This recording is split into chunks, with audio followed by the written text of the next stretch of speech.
नमस्कार। आप सभी का स्वागत है हमारे चैनल पर, जहां हम आपको कहानियों की दुनिया में ले जाएंगे। तो चलिए शुरू करते हैं। आज कहानी शुरू करते हैं। 1:30 पर राजवंश मेंशन आद्विक ने निहिरा का सर्ग उतार दिया और उसे फिर से बेड पर लेटा दिया और उसके ऊपर आकर उसके होठों को रिहा कर उसकी गर्दन पर किस करने लगा। साथ ही उसके हाथ निहिरा के गोरे पेट को भी मसल रहे थे। निहिरा उसकी हरकत से मदहोश हुए जा रही थी। वो गहरी गहरी सांसें ले रही थी ताकि खुद को संभाल पाए, लेकिन आद्विक के टच से वो पिघल रही थी। आद्विक के हाथ उसके पेट से होते हुए उसके क्रॉप टॉप के अंदर जाने लगे, जिससे निहिरा होश ने आई।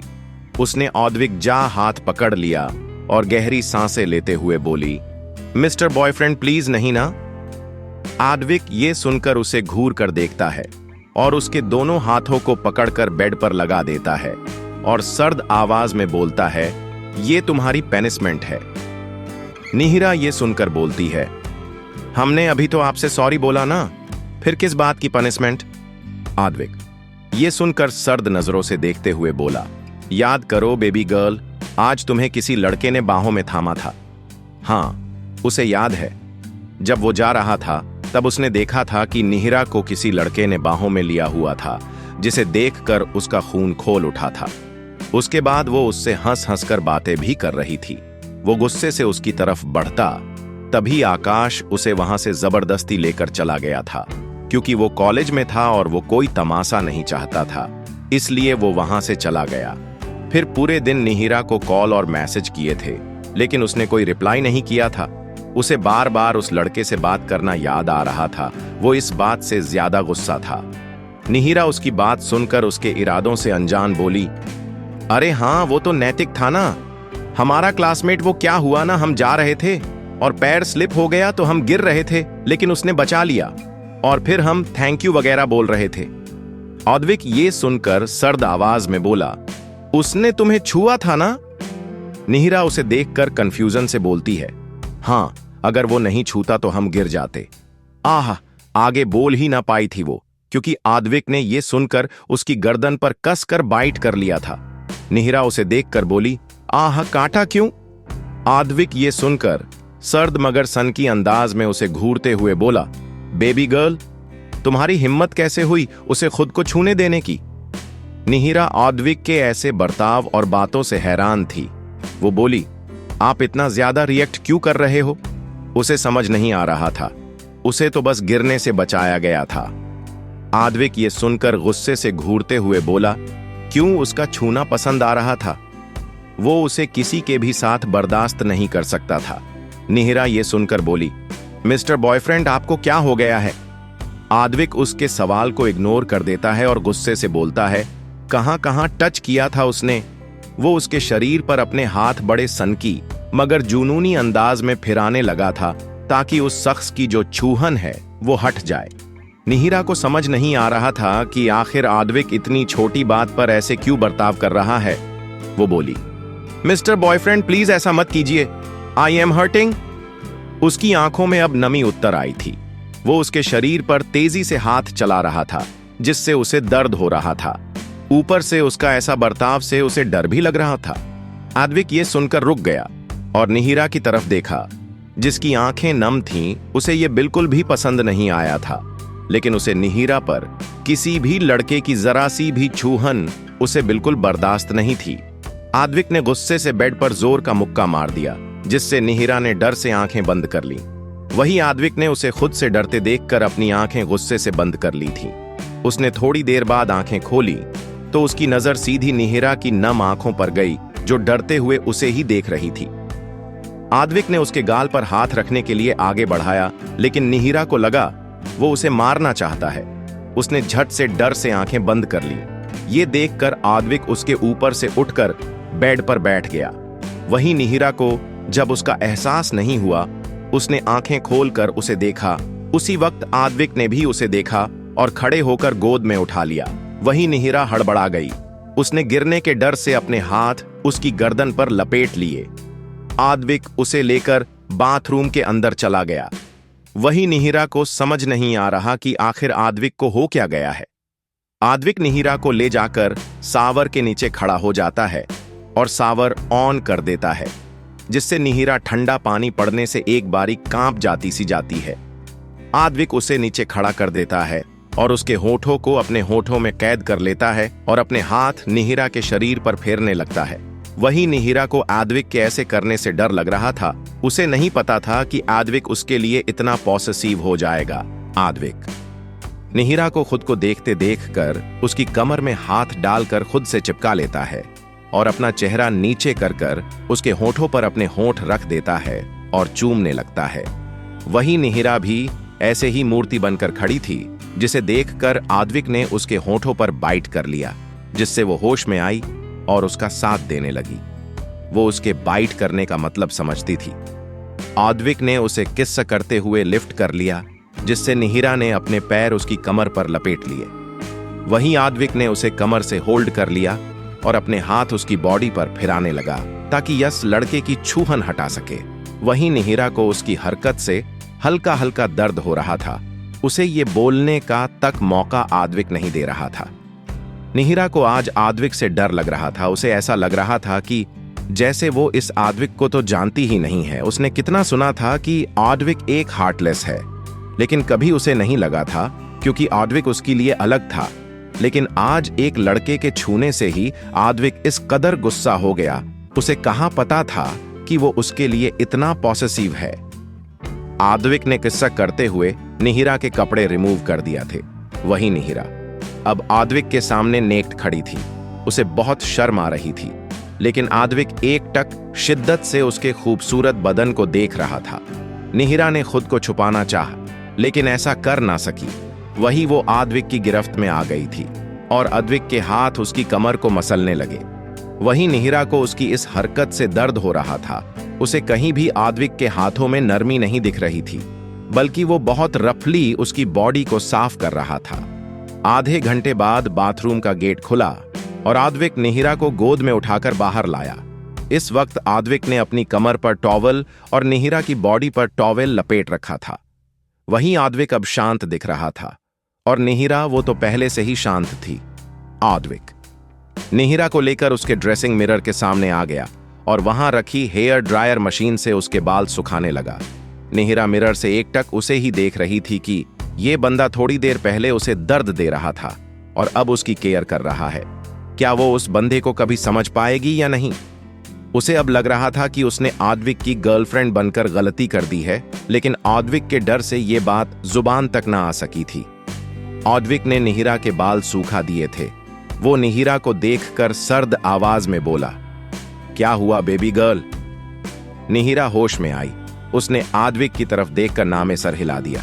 वो बोली, आप आपने बाल सूखा लीजिए, ठंड लग जाएगी। रात के 1 बजे ठंडे पानी से सावर लिया था। दोनों ने तो ठंड लग सकती थी। वहीं आद्विक ने कुछ भी किया हो, निहिरा उसकी केयर करना नहीं छोड़ सकती थी। आद्विक उसकी बात सुनकर नर्म आवाज में बोला, तुम कर दो। वो उसकी कुर्सी के सामने अपने पंजों के बल नीचे जमीन पर बैठ गया। ये देखकर निहिरा जल्दी से बोली, आप चेयर पर बैठ जाइए, हम खड़े हो जाएंगे। ये बोलकर वो खड़ी हो गई और आद्विक चेयर पर बैठ गया। निहिरा उसके बाल सुखाने लगी। वहीं आद्विक उसके चेहरे को ही देख रहा था। वहीं निहिरा उसे नहीं देख रही थी। वो बस शांति से अपना काम कर रही थी। निहिरा ने आद्विक के बाल सूखाकर हेयर ड्रायर रखकर जाने लगी तो आद्विक ने झटके से उसे गोद में उठा लिया और बेड की तरफ बढ़ गया, जिससे निहिरा हैरान हो गई। वो बोली, हमें छोड़िए, हमें कपड़े पहनने हैं। वो अभी टॉवल में ही थी। गया। आद्विक ये सुनकर बोला, उसकी कोई जरूरत नहीं है। ये बोलकर उसने निहिरा को आराम से बेड पर लेटा दिया और खुद उसके ऊपर आ। निहिरा हैरान हो गई। वही आद्विक उसके सीने पर सर रखकर लेट गया। वही निहिरा को अजीब लग रहा था। वो भी टॉवल में थी और आद्विक भी टॉवल में था। ये सोचकर ही उसे अलग एहसास हो रहे थे। तो वो बोली, आप हटिए, हमारे ऊपर से हमें ठंड लग रही है। जबरदस्ती उसे सावर जो दिलवाया था। आद्विक निहिरा की ये बात सुनकर चुपचाप उठकर वहां रखी कंबल पकड़कर निहिरा और अपने ऊपर ओढ़ लेता है और फिर से उसके सीने पर सर रख देता। हाँ, और उसके हाथ अपने बालों पर रखकर उस पर अपनी पकड़ कस देता है। निहिरा उसकी बात समझ जाती है और धीरे धीरे अपनी उंगलियां उसके बालों पर फिराने लगती है। आद्विक इस शांति को तोड़ते हुए सख्त आवाज में बोलता है, उस लड़के ने तुम्हें छुआ, मुझे बिल्कुल अच्छा नहीं लगा। निहिरा ये सुनकर धीमी आवाज में बोली, और अपने हमें हर्ट किया। आद्विक ये सुनकर धीमी आवाज में बोला, मुझे नहीं पसंद आता कि जो मेरा है उस पर कोई और हक जमाए, और हमेशा से मेरी हर चीज उसे दी जाती है। मैं तुम्हें किसी के साथ शेयर नहीं करूंगा। उसने अपने पास्ट की एक झलक बताई थी, और वो इसी वजह से एक हार्टलेस इंसान बन गया था, ताकि कोई उससे उसकी चीज ना छीने। और निहिरा तो उसकी बेबी गर्ल थी, जिसे वो किसी के साथ नहीं बांट सकता था। इसलिए ही तो वो एक पावरफुल इंसान बन गया था, जिसका कोई मुकाबला नहीं कर सकता था। निहिरा ये सुनकर हैरान हुई, बोली, आप किसकी बात कर रहे हो? आद्विक ये सुनकर सर्द आवाज में बोला, किसी की नहीं, तुम उस पर ध्यान मत दो। बस तुम ये याद रखो, तुम कभी मुझे नहीं छोड़ोगी, हमेशा मेरी ही रहोगी। वो अपना पास्ट उसे नहीं बताना चाहता था, उसे उससे कोई मतलब ही नहीं था। निहिरा ये सुनकर समझ गई थी कि सिर्फ उसका ही नहीं, आद्विक का भी एक बुरा पास्ट है, जो वो उसे बताना नहीं चाहता था। उसे बस इंतजार करना है और आद्विक को समझना है। आखिर ये शख्स धीरे धीरे उसकी जिंदगी जो बनता जा रहा था, और वो अपनी जिंदगी किसी को नहीं छीनने देगी। निहिरा उसके बालों में फेरते हुए नर्म आवाज में बोली, और आप हमें कभी हर्ट नहीं करोगे, हम पर ट्रस्ट करोगे? आद्विक ये सुनकर बोला, मैं तुम पर ट्रस्ट करता हूं और किसी पर नहीं। तुम अब कभी किसी लड़के के क्लोज मत दिखना, मुझे भी नहीं अच्छा लगता है। निहिरा के चेहरे पर हल्की सी मुस्कान आ गई। वो उसके सर को चूमते हुए बोली, ठीक है, लेकिन आप भी लड़कियों से मत चिपकना। आज भी कैसे कॉलेज, मैं सब आपको ही देख रहे थे। उसे ये बिल्कुल पसंद नहीं आया था। आद्विक ये सुनकर बोला, मैं तुम्हारे सिवा किसी लड़की को नहीं छू सकता। उसे बीमारी थी, उसकी जलन ना समझ सका था वो। निहिरा कुछ नहीं बोली, बस उसके बालों में हाथ फेरने लगी। वहीं आद्विक भी शांति से ही लेटा था। उसके दिलो दिमाग में बहुत कुछ चल रहा था, जिससे उसे बेचैनी हो रही थी। वो खुद को शांत ही नहीं कर पा रहा था। वो उसके खुले सीने को चूमने लगा, जिससे निहिरा की पकड़ उसके बालों पर कस गई। वो गहरी गहरी सांस लेने लगी। वहीं आद्विक उसके सीने को चूमते हुए ऊपर आया और उसकी गर्दन को चूमने और शक करने लगा, जिससे निहिरा की आहें निकलने लगी थी। आद्विक उसकी आहें सुनकर मदहोश हो रहा था। वो उसकी गर्दन को चूमते हुए उसके होठों पर होठ रख देता है और चूमने लगता है। वहीं निहिरा भी उसका साथ दे रही थी। आद्विक निहिरा को सॉफ्ट किस्स करते ही उनकी किस्सस पैशनेट किस्सस में तब्दील होकर फ्रेंच किस्सस बन गई थी। 20 मिनट बाद आद्विक निहिरा के होठों से दूर होता है। वहीं निहिरा गहरी गहरी सांसें लेने लगती है। आद्विक उसे देखते हुए उसकी क्लिवलेज पर होठ रख देता है, जिससे निहिरा की हल्की सी सिसकी निकल जाती है। आद्विक अपने होठ चलाने लगता है। आद्विक ने निहिरा को चूमते हुए उसका टॉवल भी खोलकर फेंक दिया था, जिससे निहिरा हैरान रह गई थी। वो बोली, मिस्टर बॉयफ्रेंड, ये क्या किया? आद्विक अपना टॉवल भी उतार कर फेंक देता है, जिससे निहिरा की आंखें और बड़ी बड़ी हो जाती है।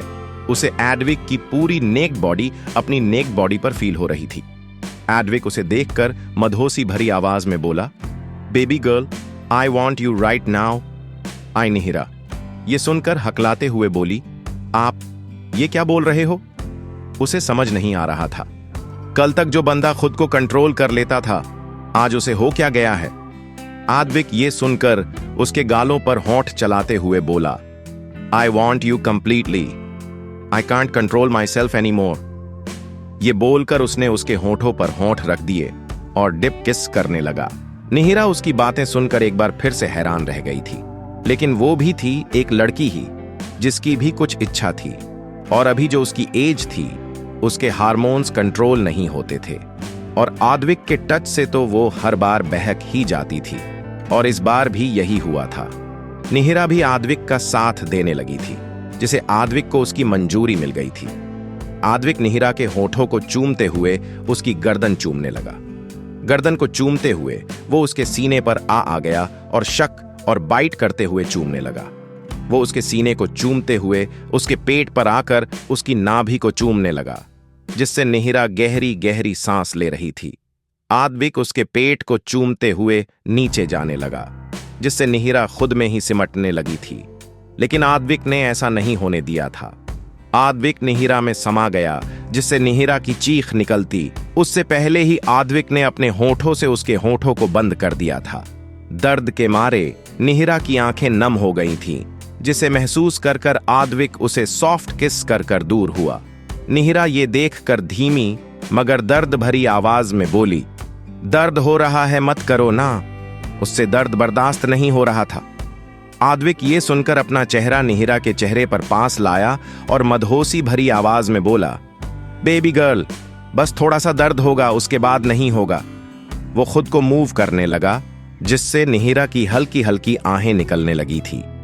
थोड़ी देर बाद कमरे में निहिरा की हसीन सिसकियों के साथ आद्विक की गहरी सांसों की आवाजें गूंज रही थीं, जो इस बात का सबूत थी आज ये दोनों एक हो गए थे।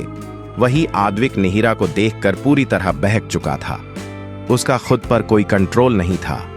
वो वाइल्ड होकर निहिरा को प्यार कर रहा था, जिससे निहिरा को दर्द तो हो रहा था, लेकिन उसे भी ये सब अच्छा लग रहा था। रात 4 बजे आद्विक ने निहिरा को कोई मूवमेंट न करते देखकर उसे देखा। जो थकान की वजह से सो गई थी, वो उसे लेकर पलट गया। अब आद्विक नीचे था और निहिरा उसके ऊपर आराम से सोई हुई थी। आद्विक उसके चेहरे को देखते हुए उसके सर पर चूमते हुए सख्त मगर प्यार भरी आवाज में बोला, बेबी गर्ल, मैं कभी भी विश्वास को तोड़ूंगा जो तुमने आज मुझ पर किया है। बेबी गर्ल, तुमने आज मुझ पर जो यकीन किया है, वो यकीन मैं कभी नहीं तोड़ूंगा। उसके लिए बहुत बड़ी बात थी कि निहिरा ने आज उसकी इच्छा को ध्यान में रखते हुए बिना कुछ सवाल पूछे बस खुद को उसके हवाले कर दिया था। आद्विक ने निहिरा पर अपनी पकड़ मजबूत कर दी और सर्द आवाज में बोला, अब तुम कभी मुझसे मेरी बेबी गर्ल को नहीं छीन पाओगे, वो अब सिर्फ मेरी है। उसकी पकड़ निहिरा पर कसती ही जा रही थी, जिससे निहिरा कशमसाई, जिससे वो होश में आया और उस पर से पकड़ हल्की सी ढीली कर दी, जिससे निहिरा फिर से सो गई। जिसे देखकर आद्विक के चेहरे पर हल्की सी मुस्कुराहट आ गई, लेकिन जल्द ही वो चली भी गई। वो निहिरा को देखते हुए जूनूनी, सनकी और दीवानगी भरी आवाज में बोला, अब तुम पूरी तरह से मेरे हो गए। अब तुम मेरे से दूर नहीं जा सकते हो किसी भी परिस्थिति में, न ही मैं तुम्हें मेरे से दूर जाने दूंगा। अब तुम पूरी तरह से मेरी हो चुकी हो। अब तुम किसी भी हाल में मुझसे दूर नहीं जा सकती और ना मैं तुम्हें खुद से दूर जाने दूंगा। दूसरी तरफ रात 4 बजे एक अपार्टमेंट में मिताली जी एक आदमी के साथ इंटीटेट हो रही थी। वो हांफते हुए बोली, आह प्लीज धीमे करो। नोट, ये संजय नहीं था बल्कि कोई और ही था, और कौन था वो आगे पता चलेगा। आदमी ये सुनकर उसके चेहरे पर थप्पड़ मारते हुए बोला, चुप कर, किसी काम की नहीं है, बस जो काम आता है वो तो सही से कर। ये बोलकर वो उसके साथ वाइल्डली इनमेट होने लगता है, जिससे मिताली जी की चीखें वहां गूंजने लगती हैं। उन्हें दर्द हो रहा था। ये शख्स शाम से उसके साथ बेदर्दी कर रहा था, लेकिन वो कुछ नहीं कर सकती थी। आखिर अपनी शरीर की जरूरतों को पूरी करने के लिए ही उसने इस आदमी को अपने अपार्टमेंट में बुलाया था, जो उसे ऑफिस की तरफ से मिला था। आधे घंटे बाद वो आदमी रुक गया, जिसे देखकर मिताली जी ने चैन की सांस ली। वही वो आदमी उनके ऊपर से उठ गया और वहां नीचे पड़ा अपना बेल्ट उठाया और मिताली जी को मारने लगा, जिससे मिताली जी दर्द से तंग उठी। वो बोली, ये क्या कर रहे हो? आदमी गुस्से से उन्हें बेल्ट से मारते हुए बोले, एक काम नहीं होता तुमसे। तुम्हें कहा था उस हर्षद को फंसा लो, सारी प्रॉपर्टी अपनी हो जाएगी, लेकिन नहीं, इतना सा काम नहीं कर सकी। ये बोलकर वो उन्हें मारने लगता है। मिताली जी दर्द से तड़पते हुए बोली, मुझे छोड़ दो, मैंने कोशिश की थी लेकिन नहीं कर पाई। आदमी ये सुनकर गुस्से से बोला, हाँ पता है तूने कोशिश की, लेकिन तू नहीं कर पाई। साली को कहा था कि वापस उस घर में जा और उस राज का पता लगा, वो भी नहीं कर पाई, किसी काम की नहीं है तू। ये बोलकर वो उसे मारने लगते हैं। मिताली जी को बहुत गुस्सा आ रहा था, लेकिन वो अभी इस आदमी का कुक नहीं बिगाड़ सकती थी। वो बोली, मुझे छोड़ दो, मैं जरूर वापस राजवंश विला जाकर सब सही कर दूंगी। आदमी ये सुनकर बेल्ट को छोड़कर वापस उनके ऊपर आ जाता है और उनके पैरों को अलग कर कर उनके अंदर एंटर कर देता है और अपनी कमर मूव करते हुए बोलता है, ये तुझसे नहीं हो पाएगा, इसके लिए मैंने कुछ सोच कर रखा है। ये बोलकर वो फिर से उसके साथ बेदर्दी करने लगता है। वही वहां मिताली जी की सिसकियां, दर्द भरी आवाजें गूंजने लगती है। सुबह 5 बजे आदमी मिताली जी के ऊपर से उठ जाता है। वहीं मिताली जी बेहोश हो चुकी थी। ये देखकर वो आदमी उसके गाल थपथपाता है, लेकिन वो नहीं उठती। ये देखकर वो टेढ़ा मुस्कुराता है और वहां पड़ा एक फ्लावर वॉश उठाकर मिताली जी के सर पर मार देता है, जिससे उनके सर से खून निकलने लगता। हड्डी ये देखकर वो वॉश फेंक देता है और कमरे का सारा सामान बिगाड़ देता है। ऐसे ही वो पूरे कमरे का नक्शा बिगाड़ देता है। फिर वो रूम से बाहर आता है और वहां का भी सारा सामान बिगाड़ने लगता है।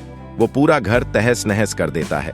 फिर वापस रूम में आता है और मिताली जी के चेहरे को देखकर बोलता है, सॉरी डार्लिंग, तुम्हारे साथ इतना गलत किया, लेकिन क्या कर सकता हूं। मेरे लिए उस राज और पैसे से बढ़कर कुछ भी नहीं है। जो काम तुम सही हालत में नहीं कर सकी, वो काम तुम्हारी ये हालत कर देगी। ये बोलकर उसने मिताली जी को एक कंबल से कवर कर देता है। वो घड़ी की तरफ देखता है जिसमें 6 बज रहे थे। ये देखकर वो उस अपार्टमेंट का गेट खुला छोड़कर चला जाता है। नोट: इसमें औरत के प्रति गलत बर्ताव का समर्थन नहीं किया गया है, बस कहानी को एक नया मोड़ देने के लिए ये सीन लिखा गया है। एक राजवंश मेंशन निहिरा का रूम अगली सुबह 7 बजे आद्विक और निहिरा एक दूसरे की बाहों में सो रहे थे। निहिरा की नींद खुलने लगी। उसने आंखें खोली तो हैरान रह गई, क्योंकि वो आद्विक के ऊपर ही सो रही थी। उसने अपना सर ऊपर कर आद्विक को देखा, जो सो रहा था। ये देखकर उसे कल की सारी बातें याद आ गई, जिससे उसके गाल हल्के लाल हो गए थे। तभी उसे आद्विक और खुद की हालत का ध्यान आया कि दोनों अभी तक नेक्ड ही थे, बस उनके ऊपर एक पतली चदार थी। ये देखकर वो जल्दी से उसके ऊपर से उठने लगी, लेकिन वापस उसी के ऊपर बैठ गई और उसकी आहा निकल गई। वहीं उसकी इस हरकत से आद्विक की नींद खुल गई थी। वो उसकी आहा सुनकर बेचैनी से बोला, बेबी गर्ल, क्या हुआ? निहिरा आद्विक को देखने लगी। उसे उस पर प्यार भी आ रहा था और गुस्सा भी, और इस वक्त उसका गुस्सा भारी था। वो हल्के गुस्से से बोली, बेशर्म इंसान। आद्विक को समझ नहीं आया कि वो गुस्सा क्यों है। तभी निहिरा फिर हिलती है, जिससे उसे एहसास होता है कि वो अभी भी निहिरा की बॉडी के अंदर ही है। ये समझकर वो निहिरा की कमर से पकड़कर फिर से सही से बैठा देता है, जिसे देखकर निहिरा बोलती है, मिस्टर बॉयफ्रेंड, अब आप कुछ नहीं करोगे। ऑलरेडी हमें दर्द हो रहा है, आप जल्दी से बाहर निकलो। आद्विक ये सुनकर बेशर्मी से बोला, बिल्कुल भी नहीं बेबी गर्ल, मुझे अभी और प्यार करना है। ये बोलकर वो उसे पलट देता है और उसके ऊपर आ जाता है। वहीं निहिरा उसकी हरकत से हैरान रह जाती है। तभी उसकी आहा निकल जाती है, क्योंकि आद्विक अपनी कमर को मूव कर रहा था। वहीं निहिरा खुद को रोकने की बहुत कोशिश करती है, लेकिन उसकी हसीन सिसकियां फिर से गूंजने लगती है। वहीं आद्विक निहिरा के भारों को भी मसल रहा था और उन्हें शक भी कर रहा था, जिससे निहिरा को अजीब सी फीलिंग आ रही थी, लेकिन उसे ये सब अच्छा भी लग रहा था। आद्विक और निहिरा को किसी की फिक्र नहीं थी, वो बस एक दूसरे में गुम थे। 7 बजे हर्षद जी और नितारा जी का रूम। हर्षद जी और नितारा जी दोनों सुबह उठकर ऑफिस जाने के लिए रेडी हो चुके थे। तभी हर्षद जी के फोन पर कॉल आया। उन्होंने कॉल पिक किया तो सामने से कुछ कहा गया, जिससे वो हैरान रह गए। वहीं नितारा जी उन्हें ऐसे देखकर बोली, हर्ष, क्या हुआ? हर्षद जी होश में आए और बोले, मिताली हॉस्पिटल में है। नितारा जी भी ये सुनकर चौंक गई। वो बोली, लेकिन कैसे? हर्षद जी ये सुनकर बोले, पता नहीं, पुलिस का कॉल आया था, मिताली की कंडीशन सीरियस है और उसके कोई रिश्तेदार भी नहीं है, और वो इतने वक्त से हमारे साथ रहती थी, तो उन्होंने हमें हॉस्पिटल बुलाया है। नितारा जी इतनी भी पत्थर दिल नहीं थी। उन्होंने हाँ में सर हिला दिया और दोनों सर्वेंट को निहिरा का ध्यान रखने को बोलकर हॉस्पिटल के लिए निकल गए। दोपहर 12 बजे निहिरा का रूम। आद्विक निहिरा को गोद में लेकर बाथरूम से बाहर आया और निहिरा को बेड पर बिठा दिया। वहीं निहिरा बेड पर बैठते ही बेड पर लेट गई और उसे घूरते हुए बोली, अब आप हमसे दूर ही रहना, हमें बहुत नींद आ रही है। ये बोलकर उसने आंखें बंद कर लीं। बेचारी को रात भर आद्विक ने नहीं सोने दिया था, तो गुस्सा आना तो लाजमी था। आद्विक की बोहें सिकुड़ उसने एक नजर निहिरा के थके हुए चेहरे को देखा। अब उसे लग रहा था उसने सच में इस नन्ही से जान को ज्यादा ही परेशान कर दिया था। वो उसके करीब ही बैठ गया और उसके बाल सहलाने लगा, जिससे निहिरा के चेहरे पर स्माइल आ गई, जिसे देखकर आद्विक ने झुककर उसके गालों को चूम लिया और वहां से उठकर अपने रात वाले कपड़े ही पहन लिए और निहिरा को एक नजर देखकर चुपचाप बालकनी की तरफ आया और वहां से बिना किसी की नजरों में आए निकल गया। 1 बजे निहिरा की नींद खुली। उसने इधर उधर देखा, उसे आद्विक नहीं दिखा, जिससे उसका मुंह फूल गया। उसने अपना फोन लिया और आद्विक को कॉल करने लगी।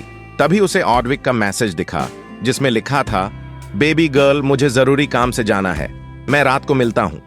ये देखकर निहिरा के चेहरे पर स्माइल आ गई। निहिरा बेड से उठने लगी, तभी उसकी आहा निकल गई। निहिरा वापस बेड पर बैठ गई और हल्के गुस्से से बोली, मिस्टर बॉयफ्रेंड, हम आपको छोड़ेंगे नहीं। एक तो आपकी वजह से इतना दर्द हो रहा है, ऊपर से आप साथ भी नहीं हो। उसे सच में अब आद्विक पर गुस्सा आ गया था, लेकिन उसे फ्रेश होना था, इसलिए निहिरा आद्विक को कोसते बोलते हुए बाथरूम में चली गई। आधे घंटे बाद निहिरा गर्म पानी से शावर लेकर टॉवल लपेटकर बाथरूम से बाहर आई। उसे अब अच्छा लग रहा था। वो ड्रेसिंग रूम में चली गई और आधे घंटे बाद वो बंद गले with full sleeve long flower printed frock पहनकर बाहर आई, क्योंकि उसकी बॉडी पर आद्विक के दिए बहुत सारे लव बाइट के निशान थे जो वो किसी को नहीं दिखाना चाहती थी। निहिरा ने मिरर के सामने आकर बालों को सूखाकर खुला छोड़ दिया और स्लीपर पहनकर नीचे चली गई। उसे बहुत भूख लगी थी। निहिरा सीढ़ियों से उतरकर नीचे आ रही थी, तभी उसकी नजर सामने हॉल में गई, जहां पर हर्षद जी और नितारा जी रो रही प्रिया को संभाल रहे थे। ये देखकर वो हैरान रह गई। उसे समझ नहीं आया कि ये यहाँ क्या कर रही है। निहिरा नीचे उतरकर आई और अपनी प्यारी सी आवाज में बोली, मम्मा, डैडा, हर्षद जी और नितारा जीजा। ध्यान सामने गया जहां उनकी प्यारी सी बेटी खड़ी थी। वहीं प्रिया ये देखकर जलकर खाक हो गई थी। आखिर हमारी निहिरा थी ही इतनी खूबसूरत, लेकिन अभी उसे मिताली की हालत याद कर कर रोना आ रहा था। आखिर हाँ थी वो उसकी। निहिरा उनके पास आकर बोली, मम्मा, प्रिया यहां पर क्या कर रही है और वो रो क्यों रही है? निहिरा को जानना था। हर्षद जी ये सुनकर बोले, प्रिंसेस, हम इस बारे में बाद में बात करें। निहिरा ने क्यूटली हां में सर हिला दिया। वही हर्षद जी प्रिया को देखकर बोले, प्रिया तुम तुम्हारे पहले वाले रूम में जाओ और वहां रेस्ट करो, फिक्र मत करना, हम तुम्हारे साथ हैं। प्रिया को तो ये सुनकर तो मजा ही आ गया था कि आखिर उसकी मां की वजह से ही चलो उसे वापस राजवंश मेंशन में जगह तो मिली, वो भी अटेंशन के साथ। उसे इसके सिवा और चाहिए भी क्या था, लेकिन उसे अभी अपनी मां के लिए बुरा भी लग रहा था। वो बिना बहस किए उठकर धीमे कदमों से वापस चली गई। निहिरा प्रिया को कंफ्यूजन से देख रही थी, तभी नितारा जी बोली, प्रिंसेस इधर आओ। निहिरा ने उनकी तरफ देखा और उनकी तरफ बढ़ गई और सोफे पर बैठ गई। नितारा जी निहिरा को देखकर प्यार से बोली, प्रिंसेस प्रिया इसलिए यहां हो क्योंकि वो अब अकेली हो गई है। निहिरा कंफ्यूजन से बोली, मतलब? हर्षद जी और नितारा जी दोनों फ्लैशबैक बताने लगे। फ्लैशबैक स्टार्ट सिटी हॉस्पिटल, काल्पनिक नाम। हर्षद जी और नितारा जी की कार आकर रुकी। वो दोनों तेज कदमों से अंदर की तरफ बढ़ गए रिसेप्शनिस्ट से। उन्होंने मिताली के बारे में पूछा और उसने उन्हें मिताली के वार्ड तक जाने का रास्ता बता दिया और वो उसके वार्ड की तरफ बढ़ गए। हर्षद जी और नितारा जी वहां आए तो पुलिस और डॉक्टर दोनों मौजूद थे। वहीं प्रिया चेयर पर बैठी बैठी रो रही थी। वो उनकी तरफ बढ़ गए। प्रिया उन दोनों को देखकर भागते हुए हर्षद जी के गले लग गई और रोते हुए बोली, अंकल, मोम। हर्षद जी उसे शांत करते हुए बोले, प्रिया शांत हो जाओ। प्रिया सिसकने लगी। वहीं नितारा जी सब कंफ्यूज से देख रही थी। हर्षद जी ने प्रिया को चेयर पर बिठाया और वहां खड़ी कांस्टेबल को उसका ध्यान रखने जा बोलकर पुलिस और डॉक्टर की तरफ बढ़ गए। हर्षद जी पुलिस इंस्पेक्टर से बोले, इंस्पेक्टर? इंस्पेक्टर ने उन्हें देखा और बोले, सर मैंने ही आपको कॉल किया था। आखिर हर्षद राजवंश को कौन नहीं जानता होगा? नितारा जी ये देखकर बोली, मिताली के साथ क्या हुआ है? इंस्पेक्टर ने उन्हें देखा और बोले, सर मैंने ही आपको कॉल किया था। आखिर हर्षद राजवंश को कौन नहीं जानता होगा? नितारा जी ये देखकर बोली, मिताली के साथ क्या हुआ है? इंस्पेक्टर ये सुनकर बोला, मैम आज सुबह हमें वहां सोसाइटी से कॉल आया था। हम वहां गए तो हमें पता चला आज जब सुबह जल्दी वहां की सफाई के लिए औरत आई तो उसने मिताली जी के अपार्टमेंट का गेट खुला देखा। वो अंदर गई तो सारा सामान बिखरा पड़ा था। उसने सबको बताया और फिर हमें बुलाया गया था। हम वहां गए वहां सब बिखरा पड़ा था। हमने इन्वेस्टिगेशन की और मिताली जी को हॉस्पिटल शिफ्ट किया। हर्षद जी और नितारा जी दोनों ध्यान से उनकी बातें सुन रहे थे। वहीं उन्हें भी हैरानी थी कि मिताली के घर को किसने खराब किए। डॉक्टर आगे बोले, और हमने मिताली जी के टेस्ट किए और उनका चेकअप किया तो पता चला किसी ने उनका बुरी तरीके से रेप किया है और उनके साथ मारपीट की गई है। इसी वजह से उनके सर में चोट लग गई और वो कोमा में चली गई है। हर्षद जी और नितारा जी ये सुनकर चौंक गए। उन्हें समझ नहीं आया कि वो क्या बोले, क्योंकि ये एक सेंसिटिव टॉपिक था और मिताली जी के साथ होना ये उन्होंने कभी नहीं सोचा था। हर्षद जी ने इंस्पेक्टर की तरफ देखा और बोले, किसने किया ये सब? इंस्पेक्टर ये सुनकर बोला, सर, हम जानने की कोशिश कर रहे हैं। हमने मिस प्रिया से पूछा, लेकिन वो उस समय अपने फ्रेंड के घर थी। उन्हें भी हमने कॉल कर कर बुलाया, लेकिन वो रोए जा रही थी और किसी रिश्तेदार का पूछने पर आपका नाम बताया था, इसलिए हमने आपको कॉल किया है। आप इन्हें संभालिए और हम जल्द से जल्द गुनहगार को पकड़ लिया जाएगा। हर्षद जी ने हां में सर हिला दिया। वहीं नितारा जी ने प्रिया को देखा जो रोए जा रही थी। उसे देख जरर उन्हें भी बिल्कुल अच्छा नहीं लगा, क्योंकि हां, चाहे वो उन्हें पसंद नहीं करती थी, लेकिन इतना भी गलत नहीं चाहती थी। वो भी एक औरत थी, समझती थी कि एक औरत की इज्जत की कीमत क्या होती है। हर्षद जी ने नितारा जी से डिस्कस कर शरीर फॉर्मेलिटी पूरी कर दो।